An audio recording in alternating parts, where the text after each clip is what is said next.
This one surprises a lot of people, especially for buyers who want everything. What not to do: don't buy the nicest house in the neighborhood. And here's why. Hi, I'm Annie Sovereign. I'm a broker here in Fort Worth, and this is my episode of What Not to Do. And today we're talking about something that feels counterintuitive. Because on the surface, buying the biggest, nicest, most upgraded home sounds like a win, but financially, it can cost you a lot of money. When you buy the nicest house in the neighborhood, the house is no longer being pulled up by the surrounding values. Instead, it becomes the ceiling. So in real estate, value is supported by comparables, what similar homes have sold for nearby.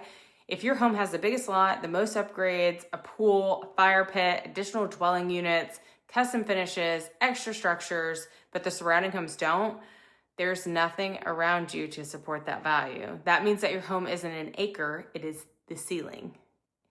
Appraisers don't say, wow, this house is amazing, let's price it higher. They say, what have other homes sold for in the neighborhood, and do they have pools and ADUs and major upgrades, premium lots?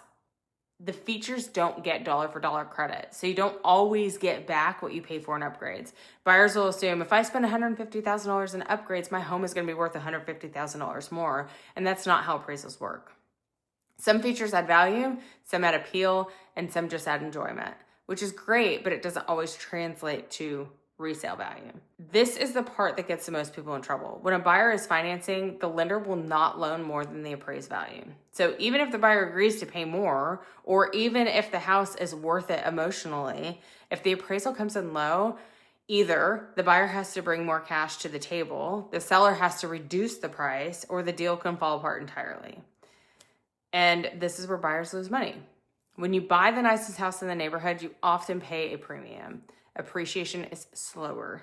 Resale becomes harder, and appraisal risk increases.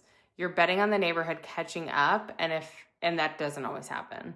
So savvy buyers will usually buy by buying one of the least upgraded homes in a strong neighborhood, improving it strategically, letting surrounding sales pull the value up, staying within comps that can support value, and that's how we build equity faster.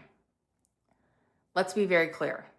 There's nothing wrong with buying a beautiful home, but you should understand what features add value, what features are lifestyle upgrades, and what the home will perform when you resell it.